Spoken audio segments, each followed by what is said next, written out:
September 26 దేవుని వాక్య ధ్యానం. ఇది మొదలుకొని నేను మిమ్మును ఆశీర్వదించెదను. హగ్గయి 2:19.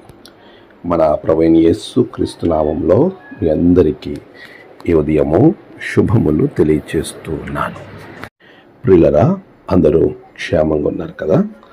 దేవుని మహాకృప మనలను క్షేమంగా ఉంచుతుంది. ప్రభు సన్నిధిలో మనము సంతోషంగా, మన కుటుంబాలు, మనము ఆనందంగా ఉండాలనేదే ప్రభు యొక్క ఉద్దేశం. ఈ సృష్టి ప్రారంభంలో దేవుడు ఆ ఉద్దేశాన్ని చాలా స్పష్టంగా కనబరుస్తాడు. ఆశీర్వదించెను. దేవుడు నరులను ఆశీర్వదించెను. ఎలా ఆశీర్వదించాడు? వారిని ఆశీర్వదించిన రీతిని చాలా స్పష్టంగా కనబడుతుంది. మనమందరం కూడా ఆశీర్వాదాలు పొంది ప్రభు చిత్తాన్ని నెరవేర్చే బిడలగా ఉండాలనేది ఆయన ఉద్దేశం. అందుకే ప్రభు అంటున్నాడు, ఇది మొదలుకొని నేను నిన్ను ఆశీర్వదించదను.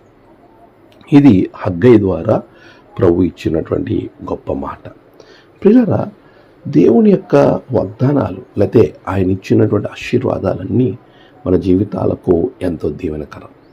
అలాంటి దీవెనకరమైనటువంటి ఆశీర్వాదకరమైన ఈ వచనం మన జీవితంలో నెరవేర్చడానికి ఆయన చిత్త ప్రకారంగా నడిచే బిడలగా మనం ఉండాలి.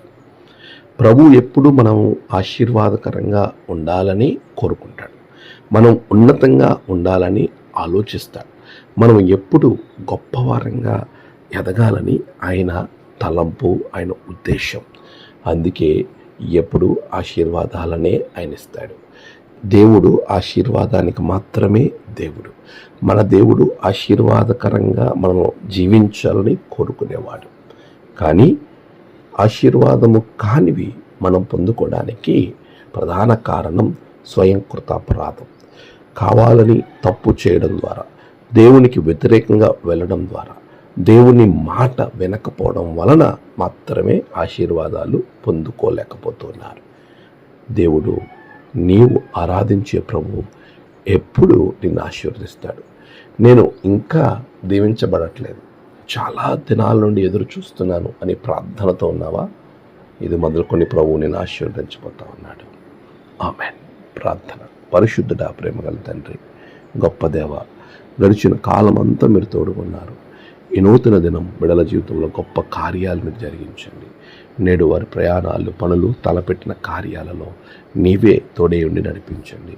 నేడు జన్మదినము, వివాహదినము, ఆయా విశేష దినములు జరుపుకుంటున్న బిడలను బహుగా దీవించండి. తమ ప్రియులను కోల్పోయిన వారికి ఆదరణ, నెమ్మది దయచేసి, అనారోగ్యంగా ఉన్న బిడలకు ఆరోగ్యం దయచేయండి. రక్షణ అనుగ్రహించండి. ప్రతి ఒక్కరిని ఆశీర్వదించమని క్రీస్తు పేరట అడిగి వేడుకొంచున్నాం తండ్రి. ఆమేన్. తండ్రి, కుమార, పరిశుద్ధాత్మ త్రియేక దేవుని దీవెన మీకు తోడుగా ఉండి నడిపించునుగాక. ఆమేన్.